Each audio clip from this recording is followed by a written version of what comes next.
In 1992, Dr. Rakesh Gupta began his journey of setting up Sarvodaya as a small center with 5 beds.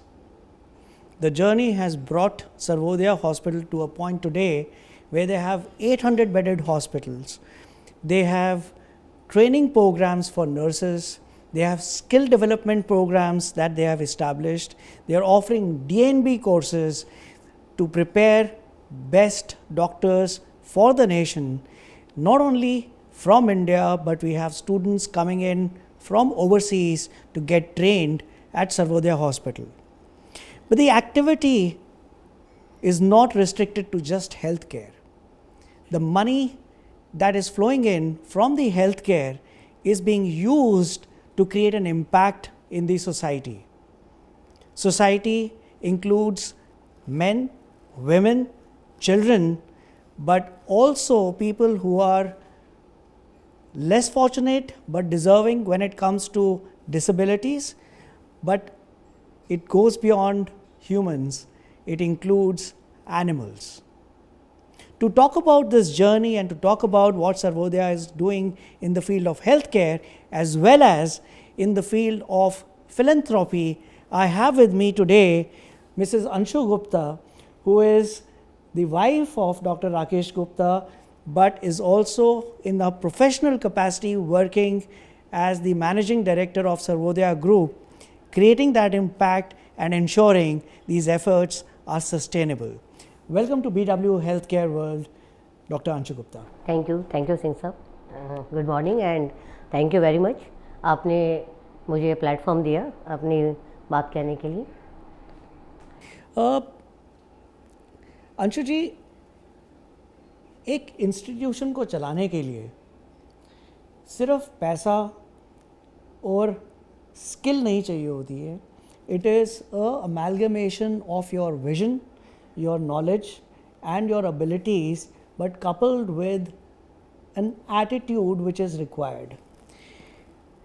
आपने clinic setup किए, आपने hospital setup किए, आपने academic institution setup करी, आप philanthropy कर रहे हैं. Are you trained in this and how did this begin, and कुछ जर्नी के बारे में थोड़ा सा हमारे साथ शेयर करिए प्लीज़. बेसिकली आपने बिल्कुल सही कहा. आज कोई भी चीज़ जब बनती है तो उसके लिए जैसे हम अगर एक छत डालते हैं तो उसके लिए चारों पिलर्स ज़रूरी हैं. तो वो चारों पिलर्स यही हैं कि अगर आप में वो विज़न है, आप में वो कैपेसिटी है काम करने की, फाइनेंशियल आपके पास में फंड्स होने चाहिए, आपके पास उस तरीके के स्किल मैन पावर होनी चाहिए, तो वो चारों पिलर्स मिलकर के किसी बिल्डिंग का, किसी छत का निर्माण करते हैं. अब मेन बात आती है कि आज जो आपका बैकग्राउंड, कि आपके अंदर वो जो चीज़ डेवलप होती है वो होती है आपकी अपनी अपब्रिंगिंग से, आपके बैकग्राउंड से. तो बाय गॉड ग्रेस जो फैमिली मुझको मिली, मेरे पेरेंट्स, हमारे माँ बाप, तो बचपन से जो अपब्रिंगिंग रही वो अपब्रिंगिंग ऐसी थी कि हमने बचपन से ही अपने उसमें वो बिज़नेस, वो सब चीज़ें हम लोगों ने अपने साथ देखी. हमारे पेरेंट्स हमें लगातार अपने साथ काम में इन्वॉल्व रखते थे. तो वो बचपन से ही इनहेरेंट आपके अंदर आता चला गया. पापा का बिज़नेस था, बिज़नेस में शुरू से हमारे पापा हमें अपने साथ में इन्वॉल्व रखते थे. हम लोग लड़के होने के बावजूद, जैसे हम 6 बहनें एक भाई है, लेकिन हमें अपने पेरेंट्स का जो पालगत मिली कहना चाहिए वो इतना अच्छा था कि उन्होंने शुरू से इन्वॉल्व करके रखा. तो ये बिज़नेस एक्यूमीन जो अगर आप कहते हैं तो हमें बचपन से अपने परिवार से, अपने घर से, अपने पेरेंट्स से मिला, और ये ही धीरे धीरे डेवलप होता हुआ ये आज आप हम लोगों की वर्किंग में देखते हैं. ये जो डेवलपमेंट हुई है ये किसी एक इंसान के एफर्ट से नहीं हो सकती है. तो इसमें आपका रोल और डॉक्टर साहब का रोल मिलके कैसे डेवलप हुआ, और क्या आप लोगों ने आपस में किस तरीके से डिवाइड करके रखा है कि क्या रोल आप निभाते हैं और क्या रोल डॉक्टर गुप्ता हैंडल करते हैं? ये ना एक बहुत अच्छा कॉम्बिनेशन आप कह सकते हैं कि आज डॉक्टर साहब की जो स्किल है, जो हमारी स्किल है, वो हम एक दूसरे को कॉम्प्लीमेंट करते हैं. डॉक्टर साहब से जैसे आप बात करेंगे तो वो भी आपको बताएंगे कि जैसे एक आर्किटेक्ट होता है जो सोचता है और दूसरा एक इंजीनियर होता है जो उस पर निर्माण करता है। तो ऐसा ही डॉक्टर साहब और मेरा साथ रहा। शुरुआत से डॉक्टर साहब अपने टेक्निकल फील्ड में बहुत बिजी रहे और उनका अपना प्रैक्टिस, अपना पेशेंट के साथ इन्वॉल्वमेंट इतना ज़्यादा था कि वो बाकी सारी चीज़ों को उस लेवल पर कई बार चाहते हुए भी काफ़ी ओवर बर्डन हो जाते थे। तो मेरा इन्वॉल्वमेंट क्या हुआ, बड़ा एक अच्छा सा छोटा सा स्टोरी है कि जो मेरी इन्वॉल्वमेंट हुई तो मैं अपना घर में अपने परिवार में, अपने बच्चों के साथ ही मैं बिज़ी थी। उस तरीके का थॉट नहीं था। बट तो हम लोग जो हमारा सेक्टर 19 में हॉस्पिटल है, उस रैंप पर मैं एक बार उतर रही थी नीचे, तो मेरे को एक बंदा मिला। उसने बोला कि अरे अब तो डॉक्टर साहब बहुत वो हो गए हैं, बिज़ी, एरोगेंट हो गए हैं, कोई मिलो तो मिलते नहीं हैं। मेरे को ऐसा लगा कि ये शायद ना डॉक्टर साहब की प्रॉब्लम नहीं समझ पा रहा कि उनके ऊपर कितना बर्डन है। तो मैंने उसको बात को सोचा और मैं इन्वॉल्व हुई कि मैंने इस तरीके के जो लोग थे जो मिल नहीं पाते थे, तो मैंने मिलना चालू किया। फिर निकलते हुए बहुत सारी ऐसी चीज़ें देखती थी कि हाउस कीपिंग है, साफ़ सफाई है, या लोगों को प्रॉपर जो डॉक्टर साहब की इन्वॉल्वमेंट रहती थी सैलरीज़ में या बाकी टेक्निकल कामों में, तो उन सब चीज़ों को धीरे धीरे मैंने लेना स्टार्ट किया। बहुत सारी ऐसी चीज़ें थी कि डॉक्टर साहब प्रॉपर प्रोफेशनल पर्सन हैं, तो उनका जो वो बिज़नेस बैकग्राउंड ना होने के कारण तो हमारे पास ऐसे बहुत सारी फाइनेंशियल चीज़ें थी कि जब मेरे सामने आई तो मुझे ऐसा लगा कि अगर हम इसको प्रॉपर स्ट्रक्चर्ड वे में अगर नहीं करेंगे तो आगे जो हम लोग अपना आगे ग्रो करते हैं तो वो कहीं जाके चीज़ें स्लो हो जाती हैं। तो उस तरह से चीज़ों में धीरे धीरे इन्वॉल्वमेंट हुई, पहले लोगों के साथ मिलने में, फिर बाकी टेक्निकल वर्क में। एक विज़न जो आपने बताया कि एक आर्किटेक्ट हैं, फिर एक इंजीनियर हैं जो निर्माण करते हैं based on the vision of the architect, but एक फंडामेंटल वैल्यू सिस्टम किसी इंस्टीट्यूशन को चलाने में बहुत मैटर करता है, एटलीस्ट सस्टेनेबल लेवल के ऊपर, कि ये सिर्फ 10 साल 20 साल की कहानी नहीं है, ये this has to go beyond the person. ऐसे क्या ईथोस हैं जो आपके दिमाग में आए या आपने एक्सपीरियंस किए शुरुआत में, जो अब फंडामेंटल लेवल पे डिफ़ाइन करते हैं हाउ सर्वोदया हॉस्पिटल्स और how Sarvodaya institution will be run, not just now but even in the future? देखिए ऐसा सिंह साहब, जो आपने बात का एथोस वाली बात कही, ये एक बड़ी क्लैरिटी रही हम सब लोगों का। ये कह लीजिए एक हमें फैमिली से मिला, पेरेंट्स से मिला, तो हमारा ना बड़ा क्लियर है कि कर्मा विद धर्मा, कि जो भी काम करो वो धर्म के साथ करो। तो ये कुछ ये कह लीजिए हमारे जेनेटिकली हमारे अंदर, चाहे वो डॉक्टर साहब की फैमिली की बात करूँ, चाहे मैं अपनी फैमिली की बात करूँ, हम लोगों को हमेशा अगर हम कोई भी काम करते हैं, हमने जो भी वो काम प्रोफेशनली कर रहे हैं और या हम अपना कोई बिज़नेस कर रहे हैं, तो उसके अंदर में वो एथोस कि हम उसको कितना बेहतर तरीके से हम पब्लिक को दे सकें, लोगों को दे सकें, ये हमें शुरू से हमारे मन में एक बहुत बड़ा जज्बा रहा। डॉक्टर साहब जब इस प्रोफेशन में आए तो बहुत पैशन है उनमें अपने काम को लेके, और एक वो हमेशा बात कहा कि आज एक गवर्नमेंट ने हमें तैयार करने में इतना पैसा लगाया है, तो हमारी जिम्मेदारी बनती है कि हम कितना सोसाइटी को पे बैक करें और कितने अच्छे तरीके से करें। तो आज हमारा शुरुआत से अगर हम पूरी जर्नी की बात करें तो हमारे अपने लेवल पे पूरा कोशिश रहा कि हम अपने पेशेंट्स के लिए जो भी अफोर्डेबल, जेन्युइन और अच्छी सर्विसेज हम उसको दे सकें। तो वो हमारा एक बहुत हमारी कोर उसमें है वर्किंग में, कि वो चीज़ जो डिलीवर होनी चाहिए वो बिल्कुल एथिकली प्रॉपरली पेशेंट्स को मिलनी चाहिए। हमारे देश में बहुत सालों से, इनफैक्ट कुछ डेकेड से ये कॉन्वर्सेशन चल रही है कि we don't have enough doctors. Now फिर मेडिकल इंस्टीट्यूट्स खुलने शुरू हो गए, हॉस्पिटल्स जो एजुकेशन की तरफ चल पड़े, मेडिकल कॉलेजेस बने, गवर्नमेंट का फोकस रहा कि सीट्स बढ़ाई जाएं, और अभी लेटेस्ट न्यू एजुकेशन पॉलिसी के तहत उन्होंने ये भी बात करनी शुरू करी है कि इसके अंदर हमें स्किल लेवल्स को बढ़ाना है, स्किल डेवलपमेंट करनी है हेल्थ केयर के अंदर स्पेसिफिकली, क्योंकि आप एक अस्पताल भी चला रहे हैं, आप एक एजुकेशनल इंस्टीट्यूट भी चला रहे हैं, आपने स्किल डेवलपमेंट में भी काम करना शुरू किया है। आपको क्या लगता है हेल्थ केयर के अंदर ये स्किल डेवलपमेंट कैसे फिट होती है, and what is the role of health care institutions to develop this so that we can address this problem in the coming times? बिल्कुल आपने सही कहा। हम लोगों ने भी अपने फील्ड में जो हमारे लिए आज की डेट में सबसे बड़ा चैलेंज रहा वो हमारी मैन पावर है। और ये चीज़ अगर मैं बात करूँ तो हमने स्टार्टिंग से आपको छोटा सा बताऊंगी मैं, हमने 97-98 में जब नर्सिंग होम स्टार्ट किया सेक्टर 19 में, तो उस समय सिर्फ हमारे पास फीमेल नर्स कॉन्सेप्ट था सोसाइटी के अंदर। नर्स मतलब फीमेल नर्स, और वो भी साउथ इंडियंस नर्स हमारे पास आती थी और वही सर्व करती थी। सबसे पहला हमारे पास जो शॉर्टेज रहती थी, क्योंकि एक इनका साइकिल होता था, सिस्टर आती थी दिल्ली में कुछ टाइम सीखा और फिर वो अपना उनका आगे बिग हॉस्पिटल या गल्फ़ में चली जाती थी। तो वो हमेशा चैलेंज बना रहता था कि किस तरह से हमारे को अच्छी नर्सेज मिले। हमने सबसे पहले इंट्रोड्यूस किया मेल नर्स। हमारे पास मैंने 3 बॉयज़ थे मेरे पास, जिनको मैंने सबसे पहले एज मेल नर्स स्टार्ट किया। तो लोगों के लिए एक्सेप्ट करना भी बड़ा मुश्किल था कि मेल कैसे नर्स हो सकते हैं। आज अगर आप देखेंगे तो वो जो शुरुआत थी उसके बाद आज की जो एक्सेप्टेंस है, तो एक पहला वो था लैंडमार्क जब हमने नर्स में मेल नर्स को इंट्रोड्यूस किया।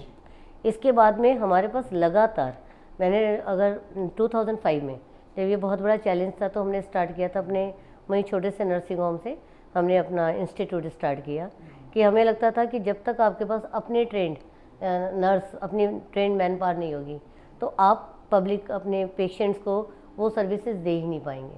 आज वो बच्चा जो हमारे इंस्टीट्यूट में पढ़ता है, तैयार होता है, वो हमारी एथोस हमारी ही उसको लेकर अपनी हमारे वैल्यू सिस्टम को लेकर के ही सिस्टम में जाता है, तो वही वो उन चीज़ों को डिलीवर कर पाता है। तो हमारा बहुत ज़्यादा इंटरेस्ट हमेशा रहा कि हम अंदर अपने इस तरीके का हमने धीरे धीरे पहले छोटा इंस्टीट्यूट बनाया। आज एक सर्वोदय नर्सिंग इंस्टीट्यूट एक बहुत अच्छे लेवल पर है, जहाँ पे हमारे पास काफ़ी सारे कोर्सेज़ हैं, GNM, ANM, पैरामेडिक कोर्सेज़ हैं, और हम आगे और BSc और पोस्ट बेसिक्स कोर्सेज़ भी लाने की तैयारी कर रहे हैं।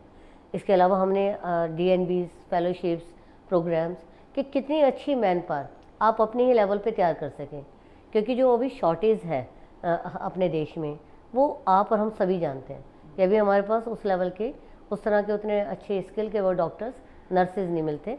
हमारी गवर्नमेंट हॉस्पिटल तक में भी एक बहुत बड़ी शॉर्टेज बनी रहती है। तो आज हमारे पास हमने साथ साथ उस तरीके का इंस्टीट्यूट डेवलप किया। हमारे पास अपनी एक बहुत अच्छी मैन पावर बच्चे तैयार होते हैं, और ये एक बहुत अच्छी चीज़ ये है कि पीछे अगर मैं देखूँ तो हमारी इस स्ट्रैटेजी ने हमें बहुत बड़ा हेल्प किया। शहर में कई बार स्ट्राइक्स हुई, पर वो हमारे को कभी भी उसका वो चैलेंज नहीं आया, क्योंकि हमारे अपने ही स्टूडेंट हमारे बच्चों ने हमेशा हमें सपोर्ट किया। तो किसी भी इंस्टीट्यूट को चलाने के लिए सबसे बड़ी जो सबसे ज़रूरत वाली चीज़ है वो है आपकी एक्सपर्ट स्किल्ड मैन पावर, जिस पे हम लगातार उस पर काम करते हैं और अपने अंदर हम बच्चों को तैयार करते हैं। आपने बहुत अच्छी बात करी कि एक कनेक्ट कहीं पे वो स्टूडेंट का अपने इंस्टीट्यूट के साथ बन जाता है, जो बाद में काम आता है at a time when you need it the most. एक पेशेंट और डॉक्टर का कनेक्ट भी एक बहुत इम्पॉर्टेंट कनेक्ट है जब हम पेशेंट सेंट्रिसिटी की बात करते हैं, और हमें हमेशा ये बताया जाता है कि empathy has to be at the core of your health care delivery system. And empathy होती भी है डॉक्टर की, लेकिन कहीं ना कहीं जब से हमने एक वेस्ट का हेल्थ केयर डिलीवरी मॉडल को एक्सेप्ट करना शुरू किया है, हम कॉम्प्रोमाइज़ करते जा रहे हैं, लूज़ कर रहे हैं ये कनेक्ट, जिसकी वजह से there is a lack of trust in the health care system. आपने अभी ये 34 साल हो गए इस इंस्टीट्यूट को, 34 साल पहले जो एक विश्वास पेशेंट का होता था डॉक्टर के प्रति या एक हेल्थ केयर इंस्टीट्यूट एक हॉस्पिटल के प्रति, वो कहीं ना कहीं फेथ से लेके उसको सब्स्टिट्यूट हो गया ऑन सस्पिशन कि क्या डॉक्टर सही काम कर रहा है, ये सर्जरी की ज़रूरत है भी सी या नहीं है, हॉस्पिटल कहीं पैसा बनाने की कोशिश तो नहीं कर रहा है। इस फेथ को आपके थॉट प्रोसेस से how do you think we can bring back that same faith that the doctors and the hospitals enjoyed 30, 40, 50 years ago? आपने बहुत सही बात की है कि आज जो सबसे बड़ा चीज़ है वो है ट्रस्ट, जो लोगों में ख़त्म हुआ। आज ये ट्रस्ट अगर मैं देखूं तो सिर्फ मेडिकल में नहीं, सभी फील्ड्स में है कि सभी में वो लूज़ हुआ है, आप किसी भी फील्ड में जाए। बट मेडिकल में ट्रस्ट लूज़ होना एक बहुत ही ख़तरनाक चीज़ है, क्योंकि आज यहाँ पे लाइफ एंड डेथ का सवाल है। आज हम लोग किसी अगर प्रोडक्ट में डील कर रहे हैं, कोई चीज़ आप ख़राब बना रहे हैं, तो प्रोडक्ट में ठीक है ये ख़राब है, आप दूसरा नया ले आइए, कोई दिक्कत नहीं है। बट लाइफ एक ऐसी चीज़ है कि जो एक इंसान आपके पास आता है, वो एक बहुत बड़ा ट्रस्ट और फेथ लेके आपके पास आ रहा है। वो अपने घर के अपने बंदे को आपको सुपुर्द कर रहा है। आप उसे कहना चाहिए उस फीलिंग्स के साथ और उसकी उस ज़रूरत को समझते हुए आप किस तरह से उसके साथ जुड़ते हो। तो अगर मैं कहूँ तो हमारे सर्वोदय के कोर में हमारी ये चीज़ हर हमारे डॉक्टर्स में, हमारी टीम में, एक एक बंदे में हम लगातार जब बात करते हैं तो सिर्फ इसी चीज़ की बात करते हैं कि आने वाला बंदा जब आए और उसको लगे कि मैं सर्वोदय में आ रहा हूँ, तो उसका वो जो ट्रस्ट और कॉन्फिडेंस है, उसको लगना चाहिए कि मैं बड़े सेफ सिक्योर हैंड्स में हूँ। तो उस तरीके का एक माहौल क्रिएट करना, और हमारा ये एक अंदर से खुद इच्छा है कि हम किस तरह से इस जो हमारे इस प्रोफेशन को दोबारा से उस डिग्निटी पे, उस लेवल पे लेके जाएं जहाँ लोग फिर से इसकी वही इज्जत करें जो पहले थी। अब इस पे लाने के लिए क्या है कि आपने बिल्कुल सही कहा, अगर हम जब स्टार्ट किया था प्रैक्टिस तो ये होता था कि भाई ये डॉक्टर गुप्ता ने कह दिया तो वो सही है, तो लोग इतना विश्वास करते थे अपने डॉक्टर्स पर। क्योंकि आप तो आपने अब नहीं सुना होगा, पहले अब सुना होगा कि हमारे फैमिली डॉक्टर हैं। अब वो जो फैमिली डॉक्टर होता था वो फैमिली डॉक्टर होता था कि वो आपके लिए जो ठीक है, सही है, वो आपको सजेस्ट करता था। अब ये जो एडवांस टेक्नोलॉजी आ रही है, तो इस एडवांस टेक्नोलॉजी ने जहाँ बहुत हद तक बहुत बड़ी समस्याओं को सॉल्व करा है, तो हर अच्छी चीज़ के साथ, हर विकास के साथ, जैसे कहते हैं विज्ञान एक आशीर्वाद, एक विज्ञान, वो आशीर्वाद भी और एक अभिशाप भी है। तो ऐसा ही इस मेडिकल में है। अगर हम जो टेक्नोलॉजी की साइड पर जा रहे हैं तो वो जो कनेक्ट है डॉक्टर और पेशेंट के बीच वाला, वो कहीं ना कहीं ख़त्म हो रहा है, वो पर्सनलाइजेशन, वो पर्सनल टच। बट तब भी मैं ये मानती हूँ कि अभी इस प्रोफेशन के अंदर जो ज़रूरत है, क्योंकि आपका इंसान आपके साथ जो जुड़ता है, तो वहाँ पे उस ट्रस्ट और कॉन्फिडेंस को रखने के लिए सबसे बड़ी चीज़ है वो है ट्रांसपेरेंसी, कम्युनिकेशन। जब आप अपने पेशेंट के साथ में आप वो क्लियर ट्रांसपेरेंसी रखते हैं, वो क्लियर कम्युनिकेट उसको हर चीज़ करते हैं, तो उसका विश्वास आपके साथ जुड़ता है। तो इस प्रोफेशन में सिर्फ और सिर्फ हम 3 C को बात करते हैं। पहला है कम्युनिकेशन, दूसरा है कोऑर्डिनेशन और तीसरा है काउंसलिंग। इन 3 चीज़ के साथ हमेशा पेशेंट आपके साथ जुड़ा रहता है और वो आप पे फेथ करता है। तो वही चीज़ों को हमें डेवलप करना है। एक तो होता है पेशेंट का faith on the health care institution, एक होता है जो लोग काम कर रहे हैं इंस्टीट्यूट में, डॉक्टर्स हैं, नर्सेज हैं, पैरामेडिकल स्टाफ है। और गलतियां हर एक इंसान से होती है, बिकॉज जो डॉक्टर भी है वो भी इंसान है at the end of the day. और हमारे यहाँ पे पेशेंट का इन्फ्लो इतना ज़्यादा होता है कि डॉक्टर थक जाता है, तो कहीं ना कहीं एरर्स होते हैं। जब हम ट्रांसपेरेंसी, क्योंकि आपने ट्रांसपेरेंसी की बात करी तो I thought I should bring this up. ये एरर्स रिपोर्ट नहीं करे जाते with in the institution, because उनको लगता है कि यार ये मेरे बारे में जो लीडरशिप है वो क्या सोचेगी, लोग क्या कहेंगे, पेशेंट को पता चल गया तो मेरी रेपुटेशन कैसे ख़राब होगी। So it is the environment is not conducive in most places for reporting errors. आपने इसको कुछ अलग तरीके से करा है, या what is the role that you are playing, because you are a non medico? लेकिन रोल जो हमारा as management, as administrator management side से, तो पूरा रोल रहता है हमारे क्वालिटी चेक पर। तो बेसिकली क्या है कि जो आपने बात कहा है बिल्कुल ठीक है, क्योंकि बेसिकली क्या है, जो भी आपके साथ लोग काम कर रहे हैं वो फाइनली ह्यूमन है। ह्यूमन एरर बहुत नेचुरल है कि कोई इंसान काम करेगा तो उससे गलती होनी है। इसके लिए क्या होता है, मेडिकल साइड पे इसको ठीक करने के लिए चेक, रीचेक एंड रीचेक जो सिस्टम बनते हैं कि आज आपने काम किया, आपसे गलती होगी ज़रूर, बट वो नोटिस में आनी चाहिए मैनेजमेंट की। तो एक इसके लिए एक बहुत अच्छा क्वालिटी सिस्टम है। आपने सुना होगा, हमने अपने हॉस्पिटल को जब स्टार्ट किया तो हमारा हॉस्पिटल फर्स्ट ISO 2000, तो ये क्वालिटी प्रोग्राम स्टार्ट हुए थे। तो उस तरह से डॉक्टर गुप्ता एक क्वालिटी ओरिएंटेड पर्सन है। उनके फंडे बड़े क्लियर है इस चीज़ को लेके कि हम अपनी मेडिकल सर्विसेज को कितना बेहतर तरीके से हम लोग सर्व करें और उसमें जो होने वाली एरर्स, गलतियां हैं, उसको किस तरह से दूर करें। तो एक पूरा क्वालिटी सिस्टम है जहाँ पे आपकी जो भी प्रोसेस, जो भी चीज़ें हो रही हैं, चाहे ओपीडी है, आईपीडी है, तो वो सब जितनी इन्वेस्टिगेशन है उन सब के लिए हमारे पास चेक और रीचेक सिस्टम है। अगर कोई गलती हो भी जाती है, और डेफिनेटली होगी, मैं ये नहीं कहती, बट वो दोबारा अगेन रिपीट ना हो, इसका पूरा सिस्टम बनाया जाता है। और आज टचवुड मेडिकल लाइन में जो हमारी टेक्नोलॉजी इंट्रोड्यूस हुई हैं, उन्होंने अपने ह्यूमन एरर्स को बहुत करेक्शन की है और सिस्टम के अंदर थ्रू टेक्नोलॉजी मशीनरीज वो एरर्स काफ़ी कम हुए हैं। I think it is a very important thing, because दूसरे की गलती से कोई और सीख सकता है कि कल को मैं ये चीज़ का ध्यान रखूं। So I think that is very important to create a safe environment, ताकि डॉक्टर बेझिझक बता सके कि यार ये करने से ना ये गलती होती है, तो आप लोग भी ध्यान रखना। एग्जैक्टली हमारे पास कमेटीज़ होती हैं, मीटिंग्स होती हैं, उन सब चीज़ों को जो हमने पूरा डेली काम किया है, मंथली काम किया है, उनके सारे रिव्यूज़ होते हैं, कौन से काम बहुत अच्छे हैं, कौन सी प्रैक्टिसेस बहुत अच्छी हुई हैं, कहाँ पे हमसे कोई एरर हुआ है, उसको करेक्शन कैसे करें, वो लगातार रिव्यू सिस्टम्स हमारे चलते हैं। दूसरा इशू आज की डेट में जो हम हेल्थ केयर इंडस्ट्री में एक्सपीरियंस कर रहे हैं, which was leading to not having faith in the health care system, is the unethical practices. You know, मेरा मानना ये है कि हर इंस्टीट्यूशन को सर्वाइव करने के लिए, सस्टेनेबल होने के लिए, financial stability and sustainability is also very, very important for two reasons. One, it has to survive. Second is, it has to become better so that new equipments, new doctors can be brought in to make the system even better.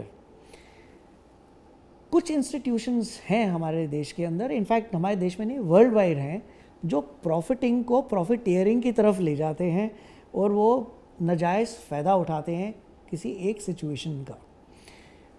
दूसरा aspect of unethical practices is also when doctors do not upskill themselves, upgrade themselves with the newer technologies which are available. आप एक institution चला रहे हैं management level पे, you are a non medico, आपके point of view से what is the best way to create a culture of quality and ethics while running an institution? देखिए, जहाँ तक बात आपने कहा, डेफिनेटली आज कोई भी चीज़ अगर आप कोई इंस्टीट्यूट रन कर रहे हैं, तो वहाँ पर आप जो भी काम कर रहे हैं उसके लिए आपके फाइनेंशियल फंड्स, प्रॉफिट, हर चीज़ काम करती है। इसको सिंपल लैंग्वेज में कहें तो एक अगर आप नाव चला रहे हैं तो आपको उतने ही साधन चाहिए, एक जहाज़ चला रहे हैं तो उतने ही साधन चाहिए। तो अब आपको ये देखना होता है कि आपको जहाज़ चलाने के लिए ऑयल भरना है या जहाज़ को ऑयल से भरना है। तो आपका अगर वो फंडे क्लियर है कि मैं आज एक इंस्टीट्यूट चला रहा हूँ, मैंने एक 10 बाई 10 से कमरे से हमने अपनी जर्नी स्टार्ट करी, और मुझे नहीं लगता कि कुछ भी अनएथिकल करके ही आप कुछ बड़ा कर सकते हैं। आपको ईश्वर ने इतना मौका दिया है, आपको इतना अच्छे प्रोफेशन में, इतने नोबल प्रोफेशन में आपको डाला है।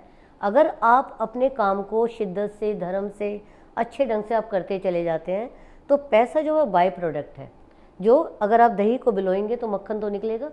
अब उस मक्खन को आप सारा खुद खा लेते हैं या उसको आप सारे लोगों में बांटते हैं, ये आपका इंटेंट क्या है। आज मैं ऐसा कह सकती हूँ कि एक इंसान 8 घंटे काम करता है, एक डॉक्टर 24 घंटे काम करता है। वो 24 आवर्स वो काम करता है क्योंकि उसको ऐसा सिखाया गया कि तुमने अगर एक भी कॉल मिस करी तो हो सकता है वही लाइफ सेविंग हो। तो उस तरह से जब 24 घंटे काम करते हैं, काम करके डेफिनेटली जो आप अर्न करते हैं तो और उससे ज़्यादा कुछ अर्न होता है, लेकिन उसे कितने अच्छे एथिकल वे में आप करते हैं। तो वो हमारी को एक बड़ी क्लैरिटी भी थी, हमारी इस तरीके का अपना एक नेचर भी है कि हमें कुछ गलत करने का हम सोच ही नहीं पाते। और हमने अपनी इस जर्नी के अंदर ये देखा कि जब हम बहुत अच्छे ढंग से, अच्छे इंटेंट से डिलीवर करते हैं, तो कोई ज़रूरत नहीं कि आपको ये उसको अनएथिकली कुछ भी उसमें ऐड करके आप करें। अगर मैं ये कहना चाहूँगी कि अब तक के उसमें हमने जो भी हमारी टीम में हमारे साथ डॉक्टर्स इन्वॉल्व हुए, तो हमारा सबसे पहला काम यही होता था कि क्या वो कॉम्पिटेंट है, क्या वो अपनी सर्विसेज को बहुत बेहतर दे पाएंगे, और उनको जो एक उनकी एक्सपेक्टेशन है, अगर आप उनको वो पे कर रहे हैं तो आप उनको वो ल्योर नहीं देते, आप उनको उन तरह की प्रैक्टिसेस में इन्वॉल्व नहीं करते कि आप उन्हें किसी नंबर गेम में डाल रहे हो कि जी आपको ये नंबर गेन करना है। हमारा जब इंटरव्यू होता है या हम अपने डॉक्टर्स को, अपनी टीम को अपने साथ जोड़ते हैं, तो हमारा सबसे पहला क्वेश्चन यही होता है कि आप किसी चीज़ को कितना बेहतर तरीके से पेशेंट को दे पाएंगे। आपने पूरे महीने में कितने नंबर गेन करे, हमारा उसका वो नहीं है। जब आप अच्छा काम और अच्छे ढंग से देते हैं, नंबर अपने आप आते हैं, उसको फिर कितने अच्छे ढंग से उस सर्विसेज को आप डिलीवर कर पाते हैं, तो आपके पास वो चीज़ अपने आप जनरेट होती है। तो मैं ऐसा मानती हूँ कि आपकी बात बिल्कुल ठीक है। सोसाइटी के अंदर लोगों का जो ट्रस्ट लूज़ हुआ है डॉक्टर्स पे, हॉस्पिटल्स पे, वो लेवल पे मैं एक और भी चीज़ मानती हूँ कि पेशेंट्स के लिए भी बहुत ख़राब हो गया। मैंने अपने केस में ऐसे बहुत सारे पेशेंट्स देखे कि सपोज़ करो कोई पेशेंट आया चेस्ट पेन लेकर, अब वो चेस्ट पेन लेकर आया, उसको डर है कि जी मैं अपना डॉक्टर के जाते ही मेरे को ये स्टेंट डाल देंगे। रियल में उसको प्रॉब्लम है, वो प्रॉब्लम वो निकला क्योंकि उसको फेथ नहीं है, उसको प्रॉब्लम आया।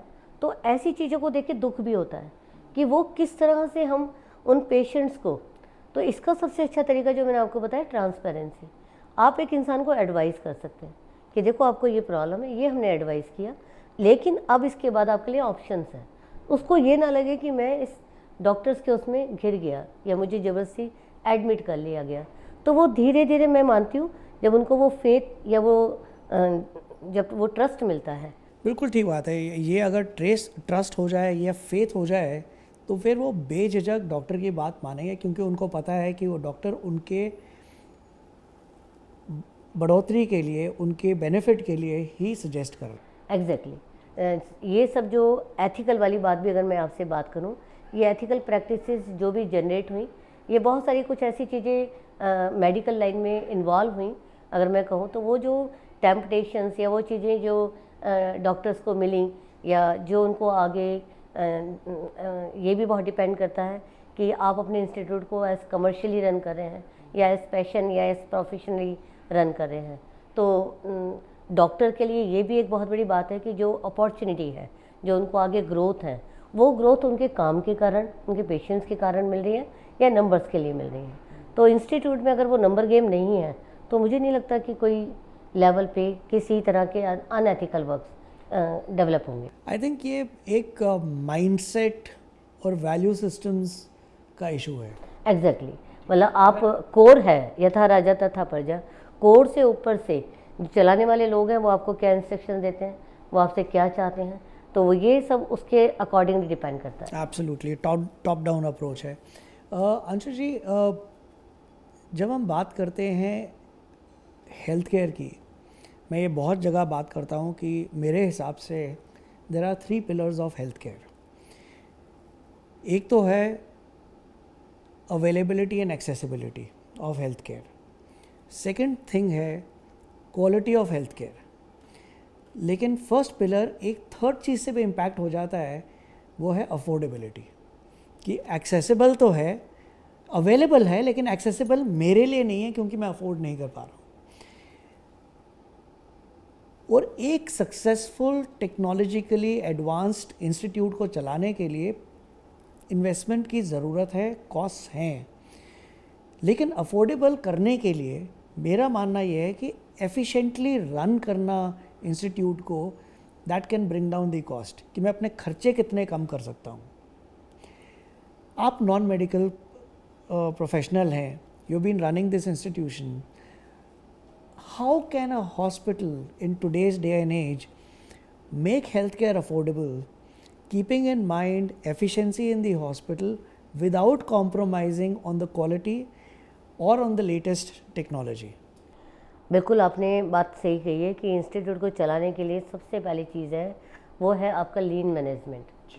आपके अपने अगर एक्सपेंसेस, आपके खर्चे, आप अगर उनको बहुत तरीके से मैनेज कर सकते हैं, तो आप वो अफोर्डेबल कॉस्ट पे सर्विसेज दे सकते हैं।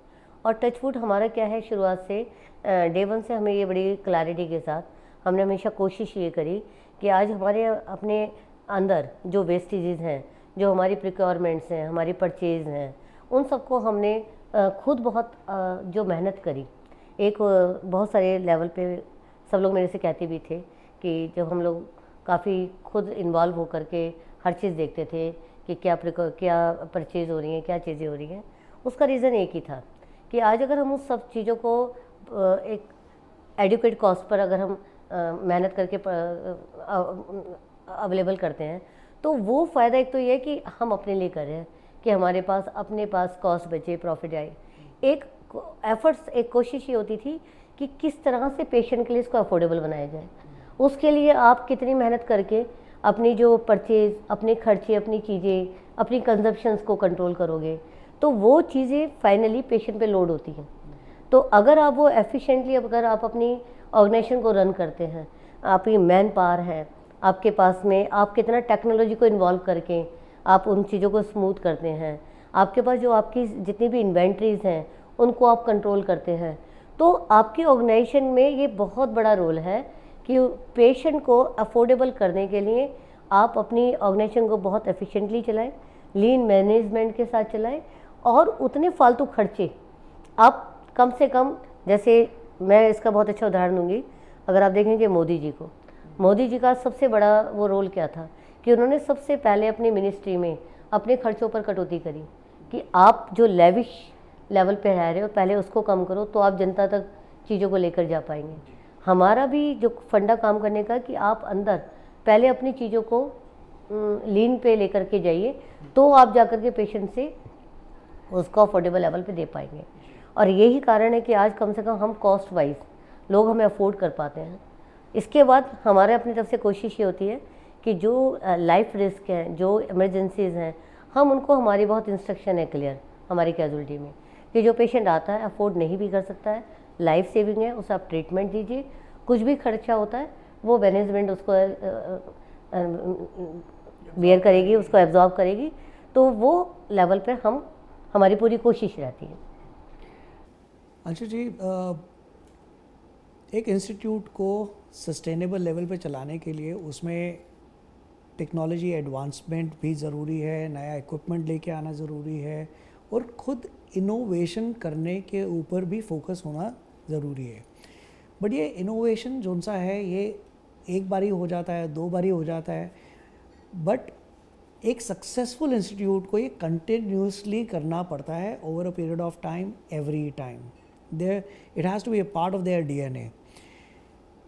आप अपने इंस्टीट्यूट में एक इनोवेशन को कल्चर कैसे बनाते हैं ताकि right from the management to the doctors to the nurses even to the house keeping staff, उनके दिमाग में हो कि मैं कैसे ये चीज़ बेहतर कर सकता हूँ, कैसे इसको बेटर बना सकता हूँ।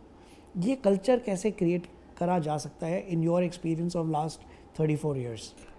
देखिए, मैं ये कहना चाहूँगी कि अगर आज हम जैसा सोचते हैं, हमारे में अगर वो इनोवेशंस हैं, वो चेंजेस हैं, नई चीज़ों को एक्सेप्ट करने का जज्बा है, क्या नई मशीनरीज आ रही हैं, क्या नई टेक्नोलॉजी आ रही है। और आपको सही बताऊँ तो मेरी लाइफ में मेरे को किसी भी ज्वेलरी या कपड़ों से ज़्यादा मुझे शौक़ रहा नई टेक्नोलॉजी का, नई मशीनरीज का। मतलब मुझे ये लगता था कि अगर मैं अपनी पीछे पूरी जर्नी देखूँ तो हमारे हॉस्पिटल में हर वो इक्विपमेंट, हर वो मशीनरीज हमने शायद फर्स्ट लेवल पे इंट्रोड्यूस करी शहर के अंदर। अगर आज जितनी भी लेवल पे, चाहे हम गैस्ट्रो में लेकर आए, चाहे हम सर्जरी में लेकर आए, तो वो इनोवेशन आता है ऊपर से। आज अगर हम इनोवेटिव हैं तो हमारे डॉक्टर्स वैसा सोचते हैं, हमारा स्टाफ वैसे सोचता है। हम टेक्नोलॉजी की बात करते हैं, हमारा बंदा टेक्नोलॉजी की बात करता है। मैं आज बात करती हूँ कि आज टाइम है IT का, आज टाइम है AI का, आज टाइम है सारा ऑटोमेशंस का। तो मेरे नीचे पूरा का पूरा स्टाफ वैसे सोचने लगता है, उसको वही लेवल पे मैसेजेस जाते हैं। मेरे डॉक्टर्स हैं, जब हम उनसे बात करते हैं कि और बेहतर क्या कर सकते हैं, और हमारे पास क्या ऐसी और नई डेवलपमेंट्स हो रही हैं जिसको हम टेक्नोलॉजी को और मशीनरीज को लेकर आ सकते हैं, तो वो लोग अपने फील्ड में सर्च करना चालू करते हैं। तो ये सारा ओवरऑल माहौल बनता है कि अगर हम सोचते हैं तो नीचे लोग उसी थिंकिंग में उसी तरह से डेवलप करते हैं। और ये हमारी हिस्ट्री रही कि हमने जो भी अपने शहर के अंदर में चीज़ें डेवलप करी, वो हमारे पास फर्स्ट इक्विपमेंट रहा चाहे हमने गैस्ट्रो में फाइब्रोस्कोप को फाइब्रो स्कैन लेकर आए। हम जब गैस्ट्रो में मैंने स्टार्ट किया था, जब गैस्ट्रोलॉजी डिपार्टमेंट, तो एंडोस्कोपी हमारे शहर में सिर्फ होती थी, कॉलोनोस्कोपी भी करनी होती तो दिल्ली जाना पड़ता था। आज अगर आप देखें तो गैस्ट्रो के अंदर एक से एक एडवांस चीज़ आपको अपने शहर में मिलेगी। तो ये सब चीज़ें टॉप पे जो बंदा है अगर वो सोचता है तो सब नीचे कल्चर बनता चला जाता है। एक डॉक्टर जब अपनी प्रैक्टिस शुरू करता है, स्पेशली प्राइवेट प्रैक्टिस, एंड धीरे धीरे वो practice from a small clinic to a small nursing home to a small hospital and then to a large institute, इसमें बहुत सारे डॉक्टर्स को जोड़ना पड़ता है, क्योंकि आप एक अपनी स्पेशलाइजेशन को छोड़ के मल्टी स्पेशलिटी इंस्टीट्यूशन बना रहे होते हैं। बहुत सारे डॉक्टर्स जो उनसे हैं, they don't want to work under someone else because everybody wants to become really big. It's a professional need. How did you manage this in this institution कि बाकी डॉक्टर्स जो उनसे आ रहे हैं उनको भी वही रिस्पेक्ट, उतना ही बड़ा मौका मिले, and it is not having Dr. Rakesh Gupta being there does not become a challenge for the growth of the institute. ठीक आपने बिल्कुल सही कहा। अब ये क्या है कि जब जैसे हमने जब ये डेवलप किया, धीरे धीरे इसको आगे बढ़ाया, जब आप ग्रो करते हैं तो ये बिल्कुल आपको देखना होता है कि मेरी ग्रोथ के साथ में जो सारे लोग मेरे आसपास लोग हैं क्या वो भी ग्रो कर रहे हैं। अगर आप एक ऐसा पैटर्न, ऐसा इंस्टीट्यूट क्रिएट करते हैं जहाँ हर व्यक्ति को दिखाई देता है कि आज अगर मैं जुड़ूंगा तो मैं इनके साथ जुड़ करके मैं भी डेवलप होऊंगा, मैं भी कुछ नया सीखूंगा, आगे बढ़ूंगा, मेरी भी उसी तरीके से ग्रोथ है, चाहे वो सीखने को लेकर के हो, चाहे वो फाइनेंशियल हो।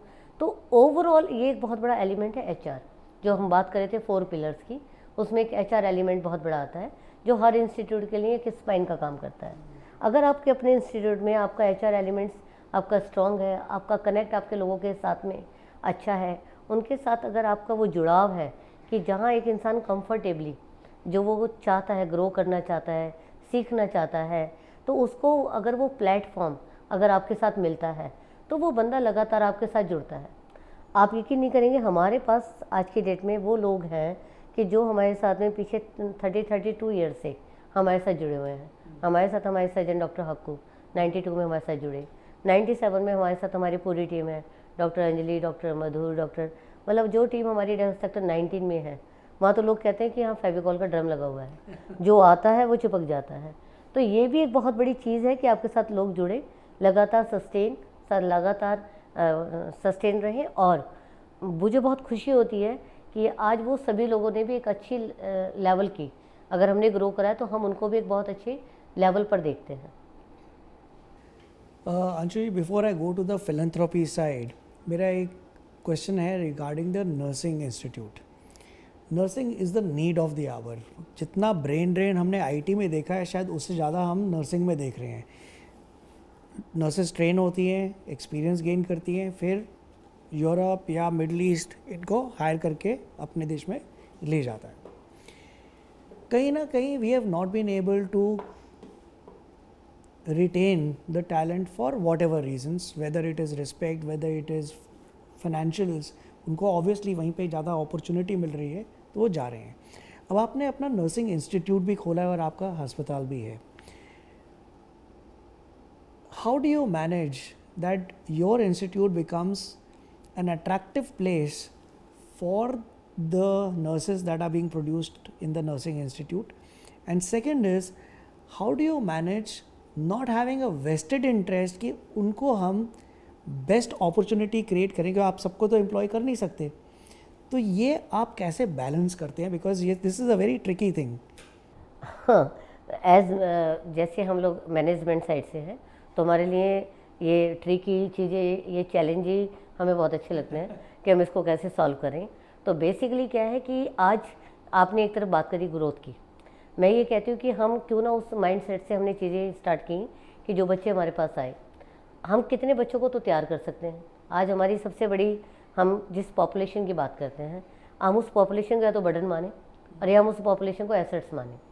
तो हमने सोचा हम इनको एसेट्स ही बनाते हैं। तो हमारी अपनी, मैं वैसे भी इकोनॉमिक साइड से हूँ तो मेरा सब्जेक्ट भी ये रहता था। तो वही उसको सब्जेक्ट को लेकर के मैंने काम किया कि हमने जो बच्चे हमारे पास आए, आज सिस्टर एक ओवरऑल पूरे हॉस्पिटल के अंदर अगर देखें तो एक सबसे इम्पॉर्टेंट कंपोनेंट है सिस्टर्स। अब उन सिस्टर्स को आप कैसे रिटेन करें और किस तरह से अपने पास रोकें। अब रुकने का क्या है कि गैप बहुत बड़ा है। आज जो हम सैलरीज देते हैं और जो उनको अपॉर्चुनिटी मिलती है गल्फ़ में और यूके यूरोप में, वो एक बहुत बड़ा डिफरेंस है। तो हमने क्या करा, उसको एक अपॉर्चुनिटी माना कि हम अपने यहाँ पे इंस्टीट्यूट बनाएं, बच्चों को सिखाकर हम अपने यहाँ पे तैयार करें और तैयार करके उनको आगे भेजते जाएं कि बेटा आपके लिए यहाँ से एक ग्रोथ है, आप आओ, सबसे पहले तो हमारे इंस्टीट्यूट में आओ, फिर हमारे हॉस्पिटल में आओ, फिर यहाँ सर्विसेज दो और फिर आप अपने लिए एक अच्छा ब्राइट फ्यूचर। तो एक फ्रेश फ्लो तैयार करिए। वो फ्रेश फ्लो कि आप बच्चे आते जा रहे हैं, आपके पास तैयार हो रहे हैं, सीख रहे हैं और उनके लिए एक बहुत अच्छा ब्राइट फ्यूचर तैयार हो रहा है। तो उस तरह से आज हम मैनेज करते हैं। अब डेफिनेटली आप उसमें जो बच्चे आपके साथ हैं वो कुछ टाइम आपके पास रुकें। उनके लिए अगर आप बहुत अच्छा अकोमोडेशन, हॉस्टल फैसिलिटीज़, क्योंकि बच्चे बाहर से आ रहे हैं, तो उनके लिए वो एक बहुत बड़ा बेनिफिट है कि वो आपके साथ में स्टिक हो जाए। तो उनके लिए अगर अच्छा एकोमोडेशन है, उनके लिए काम करने का वर्किंग एटमॉस्फेयर है, सेफ सिक्योर है, तो एज फीमेल वो भी हम लोग ध्यान रखते हैं कि सभी जो हमारे पास लड़कियां बच्ची आती हैं वो सेफ सिक्योर रहे, उनके लिए आने जाने का जो चैलेंज ना रहे, उनके लिए अच्छी कम्युनिटी जो कम्यूट करने का सिस्टम बढ़िया रहे, रहने का सिस्टम बढ़िया रहे। और ट्रेनिंग्स हमारे बहुत चलती हैं, तो जो बच्चे आते हैं बेसिक्स नॉलेज लेकर हम उनको और कितना स्किल्ड करें, तो वो सब अट्रैक्शंस रहती हैं कि जिसके लिए वो हमारे इंस्टीट्यूट को चूज़ करती हैं। अंशु जी, ये तो हो गई आपकी हेल्थ केयर जर्नी की बात, बट आपका फोकस हेल्थ केयर से बाहर भी बहुत ज़्यादा रहा है। आपकी फिलेंथ्रोपिक जर्नी जो सी है, it is something which is commendable. I mean I researched, I read about it.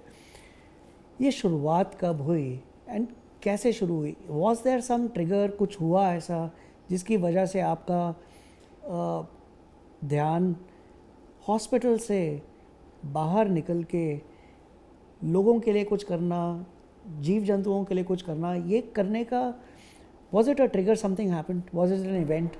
देखिए, मैं इसको ऐसा कहती हूँ कि आज अगर आप आम का बीज बोते तो आम का पेड़ होता है, आप बबूल उगाते तो बबूल का पेड़ होता है। अब ये हम बहुत ही भाग्यशाली हैं, हमें हमारे जो पेरेंट्स, हमें परिवार मिला, वहाँ पे हमने बचपन से ही हमने ये सब कुछ देखा कि बचपन से ही हम लोगों ने अपने आसपास हम कितना सोसाइटी के लिए कर सकते हैं। हमारे पेरेंट्स बहुत इन्वॉल्व रहते थे अपने पड़ोसियों के साथ। किसी के बच्चे की शादी है, किसी के बच्चे को दिखाना है घर में, किसी भी सोशल एक्टिविटीज़ के अंदर, तो वो सारा जब आपका बचपन वो सब चीज़ देखते हुए निकलता है। सुबह उठते हैं कि जाओ बेटा चिड़िया को दाना डालाओ, जाओ बेटा बाहर गाय आ गई इसको रोटी डालाओ। हमारी शॉप होती थी जहाँ पानी रखा जाता था नंदी गायों के लिए, कि सुबह उठते सबसे पहले कि बेटा बाहर का ये जो पूरा एक तांबे का रखा होता था कि इसको इनके लिए भर दो पशुओं के लिए। तो वो सारी चीज़ें आपके माइंड में, आप उसके तरह से आपके इनहेरेंट आपकी उसमें जाती हैं। फिर जब फील्ड में आए तो प्रोफेशन भी इतना नोबल प्रोफेशन कि जहाँ पे आप हर वक्त एक इंसान लोगों की परेशानियों से को देखते हो। कोई बंदा जो आ रहा है आपके पास वो परेशानी में ही आ रहा है। तो ये सब चीज़ों के कारण देखते हुए आपके माइंड में रहता है कि एक टाइम तक आप अपनी रूटीन चीज़ें पूरी करते हैं, आपकी अपनी नीड्स रहती है, बट एक लेवल तक जब वो नीड्स पूरी होती है तो आपको लगता है कि अब हम अपना जो कुछ हमें हमारी सोसाइटी ने दिया हम उसको कैसे पे बैक करें। तो आज हम जिस एज में जिस लेवल पर हैं, अब ये लगता है कि पूरी तरह से डिवोटेड होकर अपनी सोसाइटी के लिए अगर हम कुछ ऐसा कर पाएँ कि जो कहीं कुछ ऐसा इम्पैक्ट क्रिएट कर पाए, वो एक मेरी कोशिश है। इसमें क्या हुआ कि अब वो नीड आपको कैसे, आप जो आपने ट्रिगर पॉइंट पूछा, आज जब आपको कुछ करना होता तो आपको लगता है ऐसा क्या करूं जो एक सोसाइटी की नीड है जिसको आप एड्रेस कर पाओ। तो मेरे पास में आते जाते मैंने बहुत सारे ऐसे इंसिडेंट्स मेरे को मिले। मेरे को एक बहुत ही ओल्ड वो था लैब्रा डॉग, वो किसी ने वो बूढ़ा हो गया था, उसको छोड़ दिया, तो वो बिल्कुल एकदम इतनी ख़राब कंडीशन में बिल्कुल रोड पे मिला। अब मैं उसको काफ़ी देर तक मैं वहाँ पे रुक करके मैंने सोचा इसको मैं क्या करूँ, और वो इतनी, तो कुछ लोग उसको खींचने की कोशिश कर रहे थे। तो मेरे को लगा कि कोई ऐसी जगह हो जहाँ मैं इसको लेके जा सकूँ। तो मेरे पास में कोई ऐसा, मुझे उस समय कोई कांटेक्ट नहीं मिला। फिर मेरे पास में, मेरी अपनी गली में एक डॉग था, उसके ना कोई लकड़ी का टुकड़ा फंस गया था। जब वो फंसा तो बिल्कुल ये लगा कि इसको कैसे निकालें। तो चांस की बात है कि एक बंदा टकराया जिसने वो टुकड़ा निकाला। तो लगा कि भाई इनके लिए कुछ ऐसा जगह हो जहाँ पे अगर ये प्रॉब्लम है, जैसे आज ह्यूमंस हैं, किसी इंसान को चोट लगती है, एक्सीडेंट होता है, आपके पास प्रॉपर नंबर है, इमरजेंसी नंबर है, हॉस्पिटल्स हैं, आप उनको हेल्प कर सकते हो। तो इस तरह की बहुत सारी घटनाएं हुई। मैं भी सेक्टर 8 से जा रही थी, एक छोटा सा बछड़ा था, उसके ऊपर गाय किसी ट्रक ने पहिया चढ़ा दिया, बिल्कुल खूनम खून वो बछड़ा हो गया। तो फटाफट मैंने अपनी हॉस्पिटल से बुला करके उसको ड्रेसिंग मरहम पट्टी कराई। तो ये चीज़ें मेरे अंदर कहीं स्ट्रांगली वो होती चली गई कि इनके लिए मुझे कहीं ना कहीं कोई ऐसा हॉस्पिटल जो डेडिकेटली फॉर एनिमल्स हो। तो मैंने ये देवाश्री एनिमल हॉस्पिटल स्टार्ट किया। और जब इसको स्टार्ट किया तो सब लोगों के माइंड में था गौशालाएँ होती हैं, लेकिन मुझे ये था कि हम इसमें एक एनिमल्स के लिए हो, 24 hours dedicatedly doctors, paravets, ambulances like humans. तो हमने ये सर्विसेज स्टार्ट की। बट आपने देवाश्रय शुरू किया और आपने जैसे बता रहे हैं आपने डॉक्टर्स हायर किए, सब कुछ किया। इज़ दिस प्योर चैरिटी और is there a sustainable business model? Because इन सब में खर्चा होता है और एक सस्टेनेबल चलाने के लिए हमने बात करी कि फंड्स की जरूरत होती है। तो क्या इसको आपने फाइनेंशियल स्टेबिलिटी, अभी जब हमने इसको इस्टेब्लिश किया तो डेफिनेटली इस्टेब्लिश करने के अंदर आज हमारा अपना जितना फंड्स जो हमारे अपने पास, हमारे इंस्टीट्यूट में हमारे अपने CSR हैं, मेरी अपनी सैलरीज हैं, तो वो सारा का सारा मैंने उसको टोटल इस काम को खड़ा करने के लिए, कि स्टार्ट करने के लिए, तो अभी ये प्रॉपर हमारे अपने उससे हेल्प से हम इसको चला रहे हैं। लेकिन मैं इसको जो चलाना चाहती हूँ, मैं इसको डिपेंडेंट प्रोग्राम नहीं बनाना चाहती। मैं चाहती हूँ ये अपने आप में सेल्फ सस्टेनेबल बने। तो जो हमारी कोशिश है वो ये है कि आज अगर मेरे को चैरिटी करनी है, मुझे अपना कहीं पर, तो मैं कुछ लेवल तक, कुछ नंबर्स तक वो मेरे फिक्स हो जाएंगे। लेकिन अगर मुझे इसको एक मॉडल बनाना है शहर का, एक देश का, तो मेरी कोशिश है कि मैं इसको एक देश का मॉडल बनाऊं। तो मैं इसको वो लेवल पे कि ये फर्स्ट सस्टेनेबल गौशाला बने, ये फर्स्ट टैक्स पे गाय बने। तो इस तरीके के प्रोग्राम्स मेरे मन में है कि मैं इसको सेल्फ सस्टेनेबल की तरफ लेकर के जाऊँ। तो आपने इसको सस्टेनेबल कैसे बनाया? अब इसको सस्टेनेबल बनाने के लिए ये था कि जब हमने इसको स्टार्ट किया तो इसको स्टार्ट करने के बाद पहले तो समझ में ये आया कि ये समस्या 10, 20, 50, 100 पशुओं की नहीं है। ये अगर आज मैं अपने देश में मानूँ कि 20-22 करोड़ हमारे जो गाय या इससे के नंदी हैं जो सड़कों पर हैं, जिनके लिए कोई सहारा नहीं है, तो हमें इनके लिए अगर काम करना है तो दूध से ये गाय नहीं पल सकती, क्योंकि दूध एक गाय ने कुछ टाइम के लिए देना होता है। लेकिन हमने फिर काम किया, हमने गोबर पर, कि हम किस तरह से गोबर को गौवर बनाएं, गाय का वरदान। हम इसे गोबर ना कह के गौवर हम इसको कहते हैं, कि गाय का वरदान हम इसे कैसे बनाएं। तो इसको हमने ये माना कि हमने जो एक येलो गोल्ड देखा है, हम एक ब्राउन गोल्ड क्रिएट करते हैं। हम इससे उतना उसको यूज़फुल बनाते हैं कि कोई भी बंदा गाय को नहीं, नंदी को, बिजार को, बछड़ों को, जो आज वो बांधे कि यूज़लेस हैं क्योंकि अभी खेती में काम नहीं आते, तो वो सब सड़कों पर छोड़ दिए जाते हैं। तो वो सब लोग घरों में बांधे, उनको पालें। तो गोबर पे हमने काम करना चालू किया, बहुत सारी ऐसी R&Ds की। सबसे पहला हमने काउडंग पेंट बनाया जो एनवायरनमेंट फ्रेंडली है, जिसके अंदर कोई भी ऐसे हार्मफुल केमिकल्स नहीं हैं, जो अफोर्डेबल है कॉस्ट में भी। तो पेंट की हमने R&D की। आज किसी भी अच्छी ब्रांडेड अगर आप प्रोडक्ट से किसी उससे आप कंपेयर करेंगे तो वो ना क्वालिटी में और ना ही किसी तरह से किसी रेट्स में किसी चीज़ में कम नहीं है। और जहाँ लोग ने इस्तेमाल किया है, आज हमारा पूरा हॉस्पिटल इसी काउडंग पेंट से, हमारे पास ये काउडंग पेंट ही यूज़ होता है। तो जो पेंट है एक बहुत बड़ा साधन है इन गायों को, इन बेजुबानों को पालने के लिए। इसके बाद इस काउडंग प्रोडक्ट से इतनी सारी चीज़ें हैं। हमने एक फंड्स किए बायोगैस के लिए कंपनी को, कि ये जो बायोगैस डाइजेस्टर्स हम बना सकें। तो जितना हम लोग इंपोर्ट करते हैं पेट्रोल, डीजल, ये एक सब्स्टिट्यूट बने ऑयल का। इससे इतनी लकड़ी बन सकती है, ये लकड़ी का सब्स्टिट्यूट है। जितने लाखों करोड़ों पेड़ हम काटते हैं, पेपर के लिए, कागज़ के लिए, लकड़ी के लिए। तो इसी गोबर से हम कागज़ बना सकते हैं, लकड़ी बना सकते हैं।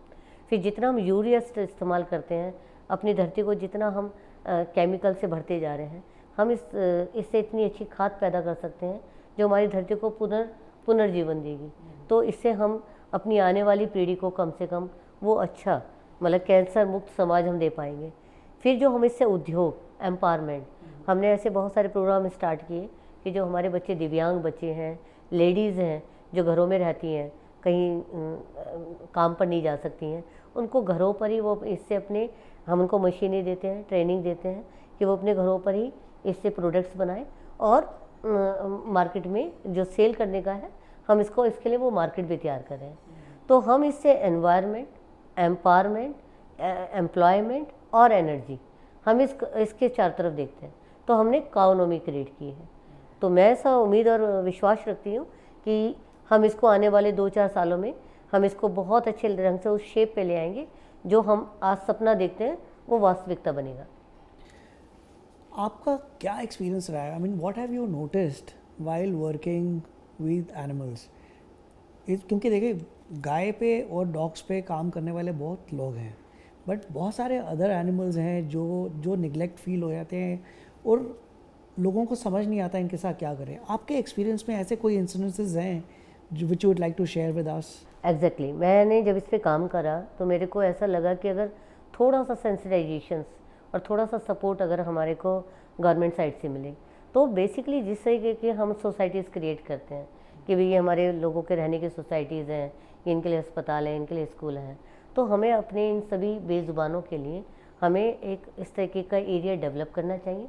जैसे हमने गौ वन करके हमने एक सोचा कि अगर कहीं 25, 30, 40 एकड़ ज़मीन हमें मिले तो जहाँ पे हम इस तरीके का फॉरेस्ट क्रिएट करें, जहाँ से पक्षी हैं, बंदर हैं, तो जो हम पेड़ पौधे लगाते हैं उनकी एक प्रॉपर स्ट्रक्चर प्लानिंग अगर तरीके से की जाए तो हम किसी एक ऐसी जगह को इस तरह के कि वो दे सकते हैं जहाँ पे आप पूरा नेचर, पूरा इन पक्षियों के लिए उस हिसाब का माहौल नेचर क्रिएट कर सकते हैं जहाँ पर आपका ये पशु सेफ सिक्योर रहेगा। और जैसे हम रोटरीज़ हैं, हम पेड़ लगाते हैं, हम उससे एक सेंटर प्लेस बनाएं कि शहर के लोगों को प्लांटेशन करनी है वो उसी जगह पे करें हैं।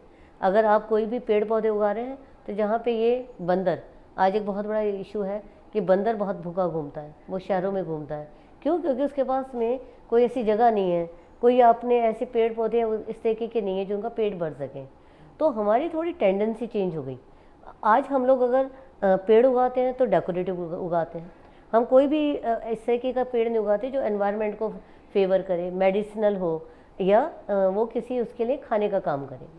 पहले हमारे पास अगर आप देखेंगे, हमारे जो लोग थे, बुज़ुर्ग लोग थे, वो फलों के पेड़ लगाते थे, कुएँ खुदवाते थे कि जो भी कोई भूखा है, कोई अफोर्ड नहीं कर सकता, वो उन पेड़ों से फल तोड़ के खाए, कुएँ से पानी पिए, उसका पेट भर जाता था। पशु पक्षी थे, उनके लिए भी हम वैसा माहौल क्रिएट करते थे। हमें दोबारा से अपनी उन चीज़ों को समझना होगा। उस नेचर पे अगर हम जाते हैं तो सब चीज़ों का सॉल्यूशन है। थोड़ी छोटी चीज़ें हैं जो हमने खुद ही क्रिएट करी हैं, क्योंकि या तो हम उसको आगे पास ऑन नहीं कर पाए हमारे अपने उसमें। अगर हम इन सब तरीके की चीज़ों पे ध्यान देंगे तो बहुत इजी है, बहुत जरा सा एफर्ट्स है और बहुत अच्छा बड़ी समस्या का सॉल्यूशन है। मैम, आपने बात करते हुए हमारे को पहले बताया था that incidents about 2 camels. Would you like to share with us? Exactly, मैंने जब ये स्टार्ट किया देवाशा, तो ऐसे बहुत सारे इंसिडेंट्स हैं जिनको देखने के बाद मतलब इतनी कोई भी एक इंसान अच्छे से अच्छे दिल का भी हिल जाता है। जैसे कैमल्स का मैंने बताया कि हमारे को सूरजकुंड में 2 कैमल्स थे जो खाई में पड़े हुए थे। वो 12 दिन से, शायद जो लोगों ने मुझे बताया, जब मैंने उनको बाहर निकाला तो उनके आंतों तक में एक जैसे कहते हैं ना, अन्न का दाना नहीं, और वो इतने थिन हो चुके थे तो उनके लिए कोई ऐसा साधन नहीं था। इसी तरीके के ऐसे हमने एक गाय जब हमने उठाई, किसी ने जब फ़ोन किया, उस गाय से हमने कम से कम 71 kg हमने पॉलीथीन्स, उसके अंदर में पेच, कील, कांच, सब कुछ था। अगर आज हम लोग अपने जब कूड़ा घर का बाहर फेंकें और अगर हम उसको प्रॉपर तरीके से सेग्रीगेट करके और उस जो हैज़र्ड्स हैं उनको अलग कर लें और जो चीज़ खाने वाली है अगर उसको पॉलीथीन में या वैसे ना डालें, तो कम से कम हमारा जो पशु है जो वो पॉलीथीन के साथ चीज़ें खा जाता है, वो जब हम अपने हॉस्पिटल में जब आते हैं, जब उनको देखते हैं तो लगता है कि थोड़ा सा अगर हम लोग उस तरह से सेंसिटाइज हो जाएं तो शायद इनके ऊपर होने वाली ये सब क्रूरलिटी ख़त्म हो जाएगी। बहुत सारे ऐसे बेचारा आते हैं, नंदी आते हैं, कोई उन पे एसिड डाल देता है, तेज़ाब डाल देता है, कोई आज गर्मियाँ हैं, गाड़ी निकालता है तो वो जरा सा अगर नीचे झांक के देख ले, क्योंकि ये क्या होता है, गर्मी बहुत तेज़ है तो कोई ना कोई डॉग या ये सब छाँव के कारण गाड़ी के नीचे बैठ जाते हैं। तो बहुत जरा सी चीज़ें जो है अपनी सोसाइटीज़ में हमें अपने अंदर ही वो इम्प्रूवमेंट लेकर आनी होंगी। नहीं, आई थिंक ये बहुत इम्पॉर्टेंट एस्पेक्ट है। I mean I like a pause and share with everyone, because ये सिर्फ जानवरों के लिए नहीं है, ये this is also very important for the environment, हमारे इन्वायरमेंट के लिए, क्योंकि बहुत सारी चीज़ें रिसाइकल हो जाती हैं। आपके लिए कुछ वेस्ट है, वो किसी और के लिए खाना बन सकता है। So it is not necessary that you have to throw everything with the intention कि ये यूजलेस है। it is useless for you, but it could be useful to someone else. But also ensuring कि जब आप कुछ फेंक रहे हैं, छोटी सी चीज़ है, आपके डस्टबिन में आपने कुछ फेंका, सुई है, कांच है, टूटा हुआ ग्लास है, वो कूड़े वाला जो लेके जाता है वो जब सेग्रीगेट करेगा उसमें हाथ में लग सकता है, क्योंकि शायद उसे अंदाज़ा नहीं है कि उस कूड़ेदान में वो कांच पड़ा हुआ है या कोई सुई पड़ी हुई है, कोई ऐसी चीज़ है जो उसको हार्म कर सकती है।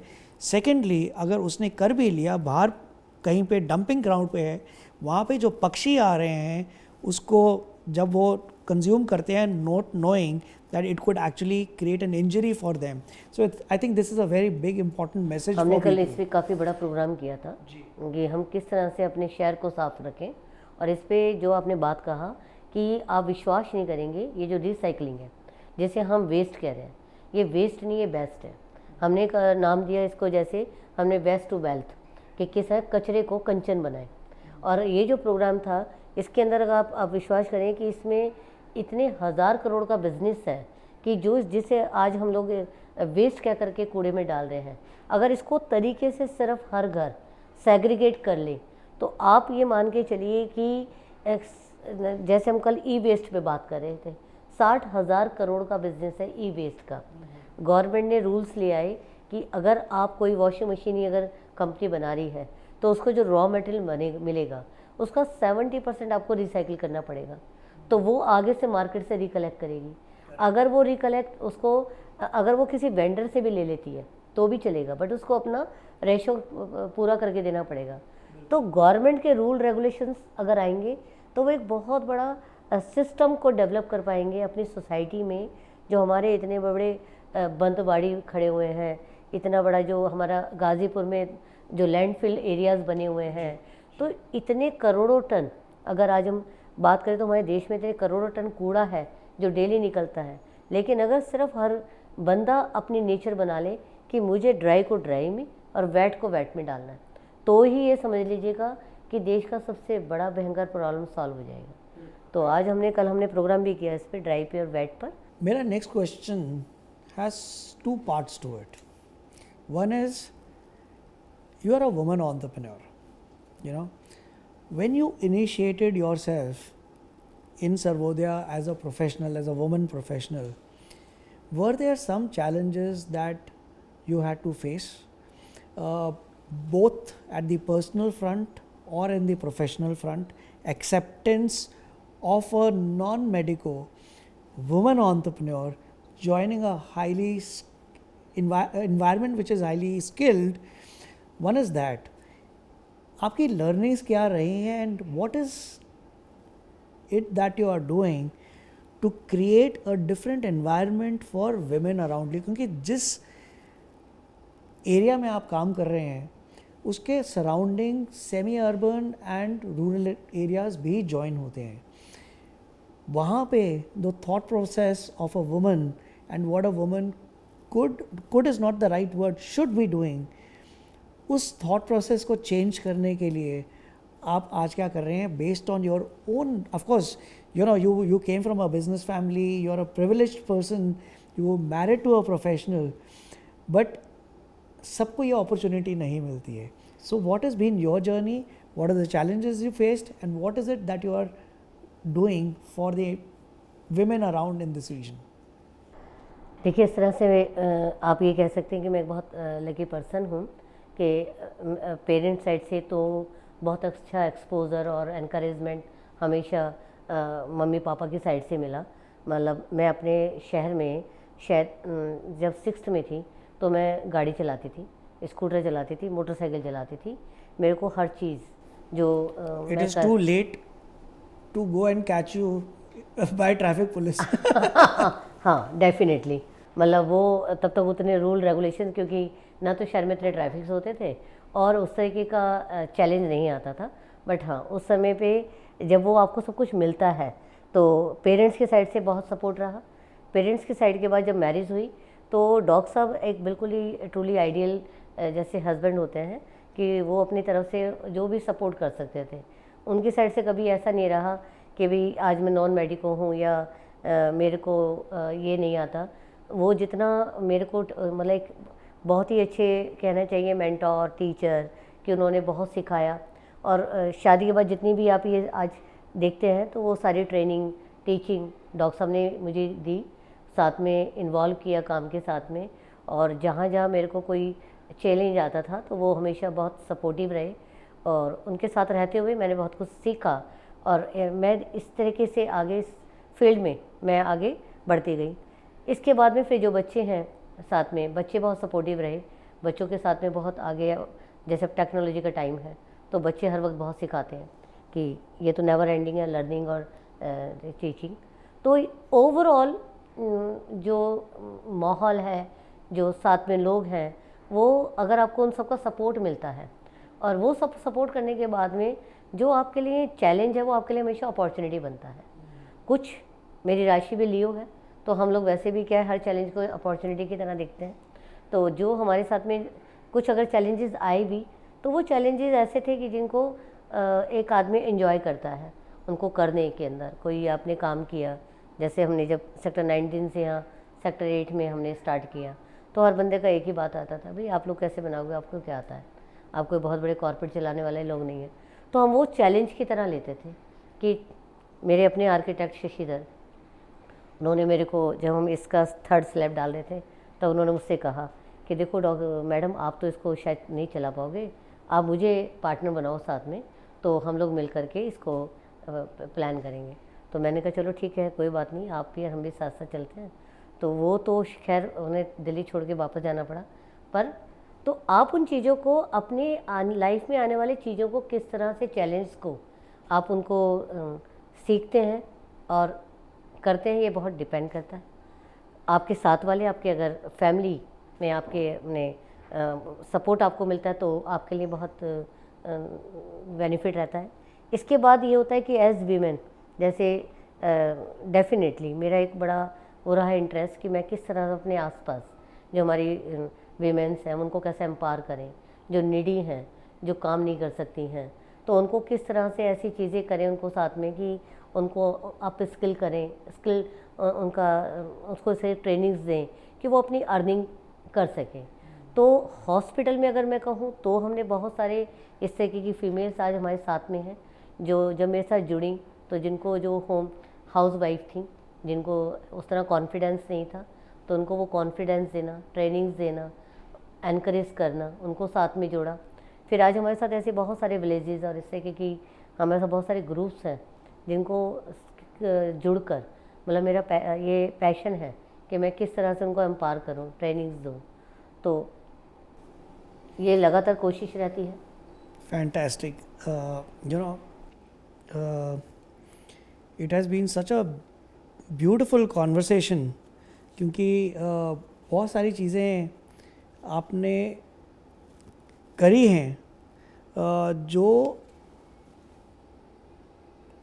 शुरुआत में शायद इम्पॉसिबल दिखाई देती हैं, क्यों आपको शुरुआत में पता नहीं होता कि आप क्या अचीव कर सकेंगे, तो आपकी विज़न सिर्फ नेक्स्ट स्टेप तक होती है, बट वो नेक्स्ट स्टेप आपका डेस्टिनेशन ना बन के वो आपका एक another step to the journey बन जाता है। And that is what leads to building what you have built right now, not just for yourself not just for the people who are working in Sarvodaya, but for the region around. मैं आप जब बात कर रहे थे मैं कुछ चीज़ें नोट कर रहा था जो मेरे को लगा कि those are learnings for me, because I'm blessed that I get to speak with a lot of people like you. तो मेरे को बहुत कुछ सीखने को मिलता है. One is, I think the most powerful thing that I took away related to healthcare was जब आपने बोला कि आपका ethos जोन सा है to run an institution, the basic fundamental was karma with dharma. That is a very humbling mission, I would say, not just a vision but a mission, because you are running an institution. और अगर आपको वो रोज़ आपके दिमाग में एक बार ही आ जाए तो वो दिन आप उस फंडामेंटल से चलाएंगे. Second was that her institution को रन करने के लिए, एक एफिशिएंटली रन करने के लिए आपको एक अलग थॉट प्रोसेस क्रिएट करना पड़ता है. आपको अपना दायरा बड़ा करना पड़ता है. You have to come outside the four walls of your room. And what I have seen and I have noticed and you validated it through your conversation कि एक नॉन मेडिको का हेल्थ केयर इंस्टीट्यूशन में आके to run an institution with a very different mindset can only help it do things differently. And कोई सोच रहा है economies of scale के बारे में, कोई सोच रहा है परचेज़ के बारे में, कोई सोच रहा है फाइनेंसेस कैसे मैनेज करने हैं.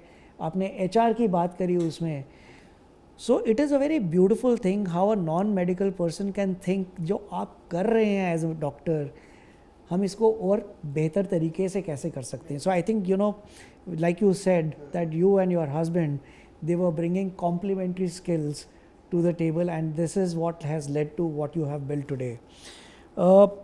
Third is, जब हमने बात करी थी कि innovation, technology advancement, ये एक टॉप डाउन अप्रोच है कि मैनेजमेंट अगर जिस तरीके से सोचेगी, जिस तरीके से करेगी, तो ये अनसेड मैसेज है to everyone down the line that this is how this institution is run, this is what is expected from us as well. And so आप अननोइंगली एक ज़रिया बन जाते हैं to create that culture of innovation. Then coming to your इसमें छोटी सी एक बात कहूँगी. ऐसा भी नहीं है कि खाली टॉप से ही चलता है, लेकिन अगर आप एक ओपन प्लेटफॉर्म अगर आप रखते हैं कि आप अपने लोगों को इन्वॉल्व करके आप हमेशा वेलकमिंग होते हैं आने वाले नए आइडियाज़, चाहे वो आपकी टीम देती है, आपके अपने लोग देते हैं या आपके अपने बच्चे देते हैं, तो आपको उस लेवल पे एक ओपन माइंड से आपको वो सब चीज़ें सुननी पड़ती हैं. अगर आप वो प्लेटफॉर्म अगर सबके लिए रखते हैं तो आपके बहुत सारे आइडियाज़ आपकी टीम से भी आते हैं. Absolutely. Inclusivity. Exactly. Inclusivity is very very important, because ज़रूरी नहीं है कि आप ही अलग सोच रहे हैं. हर इंसान जो एक्चुअली ग्राउंड पर बैठा है, एक इवन हाउसकीपिंग पर्सन, उसको काम करते हुए दिखाई दे रहा है कि क्या मैं इसको अलग तरीके से कर सकता हूँ. मैं आपको एक छोटी सी बात बताती हूँ. मैं जब स्टार्ट हुई थी तो एज अ हाउस वाइफ मेरा कोई ऐसा वो नहीं था कि मेरे को कोई डॉक्टर के साथ उसमें जुड़ना है. तो जब स्टार्ट हुई थी तो डेफिनेटली जैसे कोई चीज़ देखी एकदम गुस्सा है, भाई ये क्या हो रहा है, ये क्या हो रहा है. तो मेरे ही अपने एक सुपरवाइज़र ने मुझे बड़ा अच्छा वो दिया, मतलब मैंने हर वक्त सीखा. तो उस बंदे ने मुझे कहा कि मैम मैं सिर्फ आपसे एक बात कहना चाहता हूँ, आप अगर डांटे ना तो मुझे अलग कमरे में ले आके डांटना. मेरे को सबके सामने डांटते ना बहुत ख़राब फील होता है. मैंने सीखा उस बात को. मैंने कहा हाँ नहीं बेटा ठीक है. मतलब मैंने फिर हमेशा कोशिश ये करी कि भी मैं कम से कम किसी को कुछ कहना है तो आप उसे कमरे में बुला के करें. तो आपके लिए क्या लर्निंग है, आप हर वक्त सीखते हो. आपको सिखाने के लिए ज़रूरी नहीं है कि कोई एक बहुत ही ट्रेन बंदा आएगा.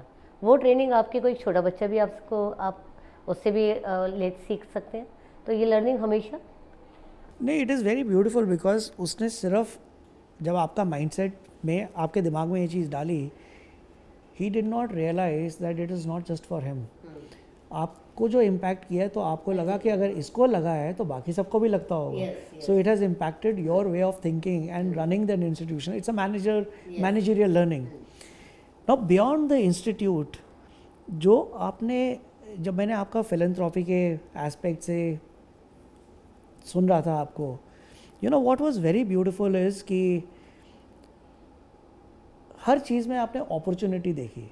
एक प्रॉब्लम को सॉल्व करना है तो उस प्रॉब्लम को कैसे कन्वर्ट करने एक अपॉर्चुनिटी में, ताकि वो आपके साथ ख़त्म नहीं होती है, आप तक सीमित नहीं रहती है, वो एक कॉन्सेप्ट एक मूवमेंट में तब्दील होके it can impact the society and the nation at large.